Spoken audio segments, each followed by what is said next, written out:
Bem-vindos a mais uma edição do podcast oficial da ABCCMM, mais uma plataforma de comunicação feita especialmente para você que é fã do cavalo marchador. E como todos sabem, ainda estamos trabalhando diretamente de nossas casas, mas torcemos para que em breve tudo se normalize e possamos seguir avante.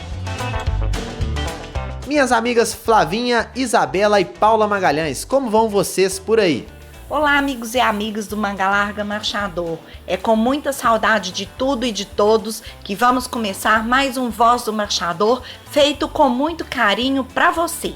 Tudo bem, pessoal? E com vocês? Olá, Felipe, Isabela, Flavinha, todos bem?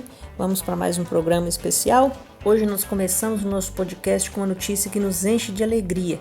O presidente Daniel Borges anunciou o que todos nós esperávamos: a nova data para a realização da 39ª Exposição Nacional do Manga Larga Marchador, marcada agora para o período entre 21 de outubro e 7 de novembro de 2020, no Parque de Exposições da Gameleira, em Belo Horizonte, Minas Gerais. Lembrando que esta data é uma data excepcional, porque a exposição acontece tradicionalmente no mês de julho, mas este ano, em consequência da pandemia do novo coronavírus, ela teve que ser reagendada para o último semestre do ano. Pessoal, o momento tem sido desafiador para todo mundo. Todos tiveram que se adaptar a uma nova rotina.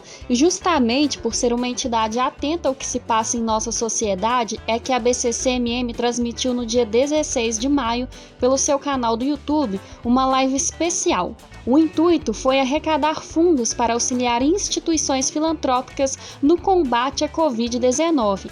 Além de levar informação e entretenimento ao público da raça, é claro. É verdade, essa foi uma iniciativa muito legal da nossa associação, que ajudou as seguintes instituições: Santa Casa de BH, Hospital Evangélico de Belo Horizonte, Hospital Nossa Senhora das Graças de Sete Lagoas, Escola na Vila, Casa de Acolhida Padre Eustáquio e também a nossa Marchadores pela Vida. Gente, olha só que bacana! Por ocasião da live, também foi realizado um leilão online de coberturas doadas por criadores.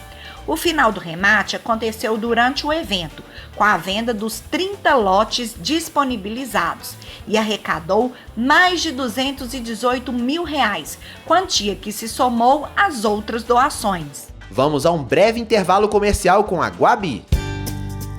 Temperamento, resistência, comodidade, inteligência, companheirismo. São muitas as espécies animais que transformam o dia a dia das pessoas. Mas foi com o cavalo que o homem escreveu a história. Guabi Equinos, o jeito certo de nutrir sua paixão. Meninos, vocês têm percebido como os dias andam mais frios? E não é só a gente que sente os impactos dessa mudança de temperatura, não. Os equinos também. E as baixas no termômetro exigem dos criadores um cuidado especial no manejo dos nossos amigos marchadores. Isso mesmo, e para falar sobre isso nós fomos conversar com o médico veterinário Haroldo Vargas, especialista em medicina equina e gestão de aras, que deu algumas dicas de como cuidar bem dos animais nos próximos meses, que, diga-se de passagem, prometeram ser bem frios. Nós estamos no outono e já começa o inverno. No inverno, os animais estão sujeitos a algumas doenças típicas, que mesmo em casos mais simples, exigem determinada atenção. Ouçam o que disse o médico veterinário.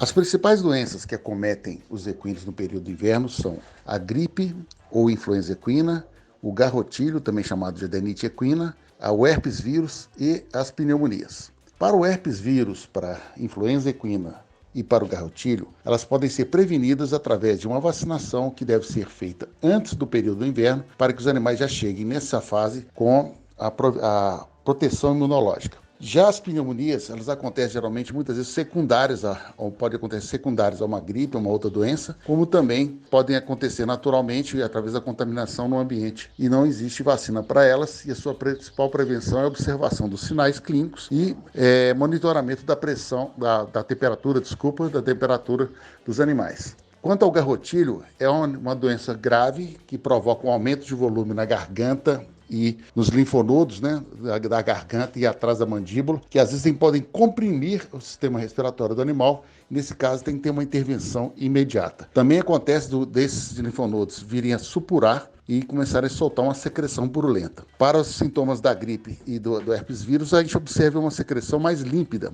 uma secreção mucosa, clarinha, com uma descarga nasal de menor volume que do garrotilho. Segundo Haroldo, um dos primeiros sinais de que os animais estão se preparando para a chegada do inverno é a maior taxa de crescimento dos pelos, algo natural para o período. Mas, caso os animais necessitem passar pela tosa, o uso de mantas ajudará na proteção. Mas é preciso atenção. Tosar os animais nesse período é contraindicado para os animais que estão, obviamente, vivendo a pasto, até mesmo em cocheiras. E como a gente tem um grande número de animais que estão sendo preparados para exposição, e esses animais normalmente precisam se apresentar com pelo bonito, com pelo baixo, né? A recomendação que a gente faz para esses animais é que você use capas. Né? Capas e pescoceiras, para que o fato de você estar reduzindo a quantidade de pelo desse animal seja compensada com uma capa que vai aquecer esses animais. Pelo menos durante a noite, que a gente sabe quando esfria mais, no final da tarde, no final do trabalho, colocar essas capas. O que a gente, na questão de capas, a gente viu alguns acidentes já acontecendo, então tem que tomar muito cuidado com a maneira como essas capas vão ser fixadas, o tipo de capa que se usa, né, para não correr risco do animal, às vezes, quando deitar, a mão dele, uma das mãos ou a perna, entrar dentro de uma das cintas, né, de uma das fitas que prendem essas capas. Então é uma estratégia interessante. Para os animais que estão soltos, é deixar o que a natureza faz, né? Deus não colocou nada no cavalo à toa. Então, isso é uma defesa natural dele, né? Deixar o que a natureza naturalmente faz para que ele se defenda, que é ter um pelo um pouco mais denso, um pouco mais grosso. O especialista também aconselha que para éguas prenhas é importante que ao final da gestação ocorra a aplicação das vacinas necessárias. Os principais cuidados com as éguas gestantes é a vacinação, né, para que os seus potros que venham a nascer durante o inverno já nasçam com uma taxa de transferência imunitária via colostro um pouco maior. Então, pré-parto, aí 30 a 45 dias antes do parto, você fazer uma vacinação, fazer as vacinas dessas éguas para que elas aumentem seu título de imunoglobulinas e transfiram para os seus potros via colostro assim que os potros nascerem. Os demais cuidados para ela não são muito diferentes do que a gente já falou, em proteção contra o frio, né? E lembrando que as éguas tendem sempre a parir, se afastar do rebanho para parir. Então, para aquelas éguas que estiverem num período pré-parto, poucos dias, 15 dias antes do parto, direcionar essas éguas para, preferencialmente, o piquete maternidade. E para os animais atletas, o ideal é que as atividades aconteçam sempre no período matutino. Para os animais que estão em treinamento intenso para provas de marcha, né, acaba que eles, obviamente, ao serem montados por um tempo maior, vão suar, né, vai ter uma sudorese um pouco mais intensa, e com isso, obviamente, depois do treinamento, eles vão precisar de um banho. O que a gente sugere é que esses animais que são montados, que por um tempo um pouco maior, que vão precisar do banho, sejam treinados principalmente na parte da manhã, para que depois do banho eles tenham um tempo hábil para secarem e não passarem a noite molhados, o que comprometeria ainda mais com frio. Até porque esses animais geralmente já estão com o pelo um pouco mais baixo. Outra dica que a gente procura sugerir é que se evite dar banhos usando muito sabão e shampoo.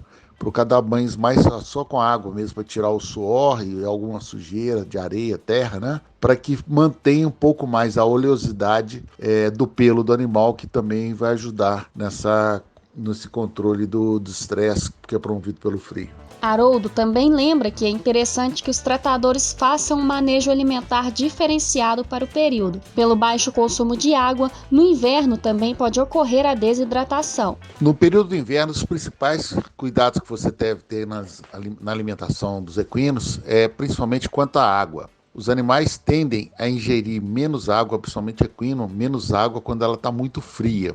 somente dos estados do sul, isso é muito importante, né? Porque em regiões que têm geada, isso é muito importante. E o fato dele estar ingerindo menos água, obviamente, podemos correr o risco de ter uma desidratação e essa desidratação evoluir até para uma cólica de compactação, por desidratação das fezes, etc. Então, o principal cuidado que se deve ter é quanto à água. Para que animais que estão a pasto, que tenham aguadas, que estejam muito frios, que não tenham como fazer uma correção, logicamente, da temperatura dessa água, é interessante que eles venham pela manhã ao curral, onde provavelmente vai ter um cocho d'água onde as condições de insolação sejam boas. Geralmente essa temperatura dessa água vai estar um pouco melhor, para pelo menos uma vez ao dia eles ingerirem uma taxa maior de água, prevenindo a desidratação por falhas na ingestão. E o segundo cuidado que a gente deve ter na alimentação é que, se possível, o criatório que tem os animais sendo suplementados com ração, né, com cereais durante o inverno,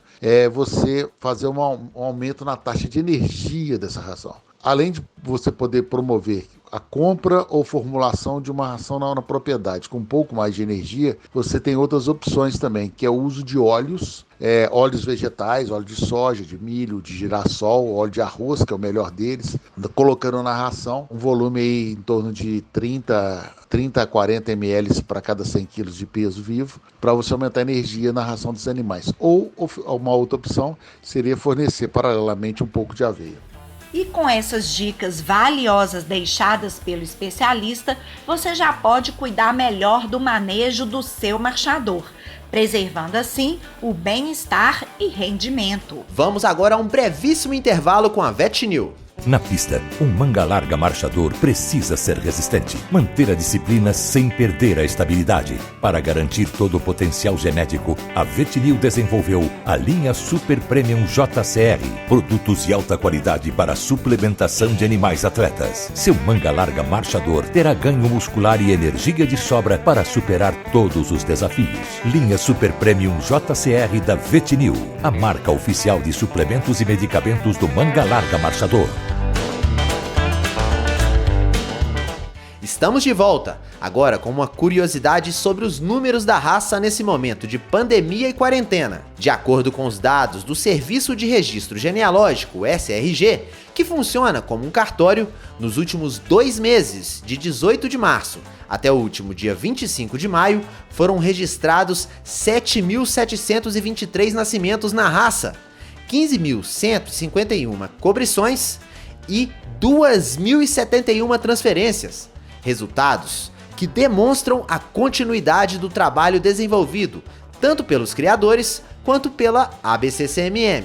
Isso aí, seguimos firmes e vencendo os desafios, e o nosso programa vai ficando por aqui. Obrigada por sua audiência. Te esperamos na próxima edição. Até mais. A Voz do Marchador tem a coordenação de Flávia Zago, marketing de Alexandre Junqueira, edição de Luciano Reis, produção de Paula Magalhães e Isabela Andrade. E na locução, Flávia Zago, Felipe Malaco, Isabela Andrade e Paula Magalhães.